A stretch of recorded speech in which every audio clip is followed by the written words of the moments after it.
Buner operation کے بعد S S جی کی بٹالین پونڈاز کو سوات کی سرزمین پر جانے کا حکم ملا۔ سوات میں موجود پیوچار گاؤں کی بہت اہم ویلیو تھی، کیونکہ پچھلے کچھ عرصے سے یہ بہت منظم اور شرپسندوں نے اسے ایک مضبوط دفاعی پوزیشن میں تبدیل کر دیا تھا، جہاں پر دہشت گردوں کے مضبوط ٹریننگ کیمپس موجود تھے۔ G O C S S G major general Haroon Aslam نے commanding officer lieutenant colonel Irfan Zafar کو اس آپریشن کی ذمہ داری سونپی تھی۔ 15 مئی 2009 کی شام کو اس مشن کے لیے ٹیمیں تشکیل دے دی گئیں۔ پونڈاز بٹالین کی ابراہیم کمپنی سے ایک ٹیم کی قیادت کیپٹن بلال ظفر کر رہے تھے، جبکہ دوسری ٹیم کو نائب صوبیدار صابر کمانڈ کر رہے تھے۔ اسی بٹالین کی حمزہ کمپنی سے ایک ٹیم کو صوبیدار داؤد اور ذکریہ کمپنی کی 2 ٹیموں کی قیادت بالترتیب کیپٹن طفیل بٹ اور نائب صوبیدار عارف کر رہے تھے۔ یہ پوری فورس تقریباً 50 آپریٹرز پر مشتمل تھی، جو کہ مجموعی طور پر میجر سردار کی کمانڈ میں تھے۔ 16 مئی کی صبح 4 بجے جب یہ ٹیمیں مشن کے لیے روانہ ہو رہی تھیں تو ایس ایس جی کمانڈوز کے چہرے پر ایک پرسکون عزم تھا۔ کمانڈوز کے اس علاقے پر لینڈنگ کرتے ہی دہشت گردوں نے فائرنگ سے ان کا استقبال کیا، اور توقع بھی یہی کی جا رہی تھی۔ کمانڈوز جتنی جلدی ہو سکے ہیلی سے اترے، پوزیشنیں لیں اور مؤثر جوابی کارروائی پر دہشت گردوں کے بھاری ہتھیاروں کو خاموش کرا دیا گیا۔ تاہم دہشت گردوں کے سنائپرز سرگرم رہے۔ شام تک کمانڈوز اپنی پوزیشنیں مستحکم کرنے میں کامیاب ہو گئے۔ اسی اثناء میں G O C S S G major general Haroon Aslam بھی پہنچ گئے اور پونڈا بٹالین کے دستوں کی حوصلہ افزائی کرتے ہوئے کہا کہ میں امید کرتا ہوں آپ اس فخر اور امیدوں کو ذہن میں رکھیں گے جس کے ساتھ ایس ایس جی کے کمانڈوز کو اس مشن کو سر انجام دینے کے لیے کہا گیا ہے، لہٰذا آپ کو یقینی بنانا ہوگا کہ آپ اس کام کو انجام دیں گے اور ملک، پاک آرمی اور ایس ایس جی کو فخر بنائیں گے۔ ٹارگٹ سامنے تھا اور دشمن کے سنائپر اپنی پوزیشن پر تھے اور متوقع حملے کے لیے تیار تھے۔ سٹاف آفیسر میجر آصف نے علاقے اور دشمن کی پوزیشن کے بارے میں کمانڈوز کو بریفنگ دی۔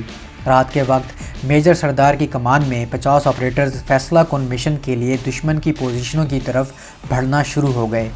پہاڑی علاقہ ہونے کی وجہ سے دشمن کے ٹھکانوں تک جانے والا راستہ قدرتی رکاوٹوں سے بھرا ہوا تھا۔ 8 گھنٹے کے سفر کے بعد یہ فورسز صبح تقریباً 5 بجے ہدف پر پہنچی۔ سورج کی پہلی کرن نکلنے کے ساتھ ہی سپاہی رفاقت وہ پہلا کمانڈو تھا جس نے غزنو سر پر پہلا قدم رکھا۔ میجر سردار نے فورسز کو ڈپلوائے کیا اور کیپٹن بلال کو ان اونچی چوٹیوں میں سے ایک کو محفوظ بنانے کا حکم دیا۔ جب کیپٹن بلال اپنی ٹیم کے ساتھ چوٹی کی طرف بڑھنے لگے تو دشمن نے فائرنگ کھول دی۔ کیپٹن بلال اور ساتھیوں نے جواباً فائرنگ جاری رکھی اور اس دوران کیپٹن بلال کمانڈنگ آفیسر کو اپڈیٹ دیتے رہے اور صورتحال کو بہتر بناتے ہوئے پیش قدمی جاری رکھی۔ کیپٹن بلال اس چوٹی پر قبضہ کرنے کے لیے پرعزم تھے۔ ان کی ٹیم ہدف سے کچھ دور ہی تھی جب ایک آر پی جی راؤنڈ نے کیپٹن بلال کو نشانہ بنایا اور قوم کا یہ بہادر بیٹا شہادت پا گیا۔ کیپٹن بلال ہمیشہ کہتے تھے کہ گولی میرا کچھ نہیں بگاڑ سکتی، اور ایسا ہی ہوا۔ کیپٹن بلال کے شہید ہونے کے بعد کیپٹن ظفیل بٹ نے اس ٹیم کی کمانڈ سنبھالی۔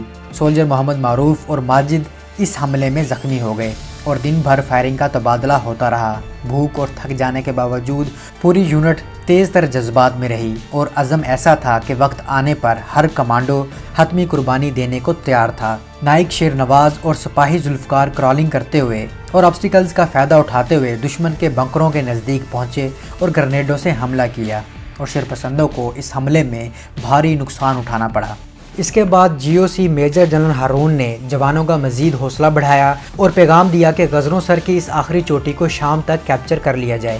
میجر سردار نے آپریشن کی منصوبہ بندی کی اور کیپٹن عامر کی کمانڈ میں فائر بیس سے ہیوی آرٹلری فائر کرنے کا مطالبہ کیا۔ ہیوی فائر کے بعد دہشت گرد تتر بتر ہو گئے۔ اس چوٹی پر قریباً 70 سے 80 دہشت گرد موجود تھے، اور جیسے ہی کیپٹن طفیل بٹ کی ٹیم اس چوٹی کے قریب پہنچی، دہشت گردوں نے دوبارہ فائرنگ شروع کر دی۔ دوسری جانب سے حالیہ شہادت پانے والے کیپٹن بلال کی ٹیم نے بھی دہشت گردوں پر فائر کھول دیا۔ اسی اثناء میں ایک گولی سپاہی ذوالفقار کے سینے میں لگی اور سپاہی امجد اقبال اور لانس نائک گلزار بھی زخمی ہو گئے، لیکن دہشت گرد اس اٹیک کا مقابلہ نہیں کر سکے اور مارے گئے۔ فورسز نے غزنو سر کی چوٹی پر رات گئے نماز ادا کی اور کامیابی سے قوم کی توقعات پر پورا اتری۔ اس چوٹی پر قبضہ کرنا جتنا مشکل تھا، اسے برقرار رکھنا اتنا ہی زیادہ مشکل ثابت ہوا، کیونکہ یہ علاقہ بہت بڑا تھا اور وہاں صرف چند ٹروپس ہی دستیاب تھے۔ تاہم ہائیلی موٹیویٹڈ ٹروپس کے لیے یہ رکاوٹ بھی ختم ہو گئی۔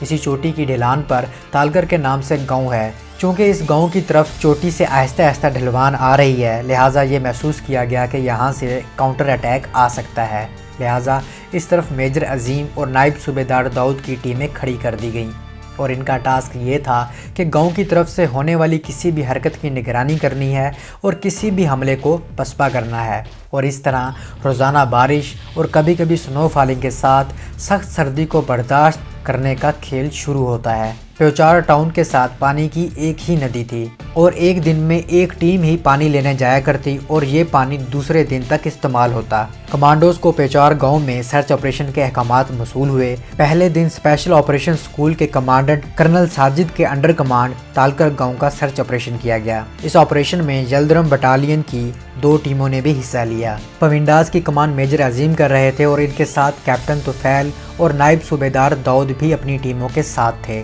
اس 2 دن کے سرچ آپریشن میں پہلے دن ہی بھاری تعداد میں ہیوی ویپنز، دھماکہ خیز مواد، خودکش جیکٹوں اور ایک کیمیکل لیبارٹری کو ڈسکور کیا گیا، اور دوسرے دن دہشت گردوں کی کھودی ہوئی سرنگیں اور ان کے مکانات کو دھماکے سے اڑا دیا گیا۔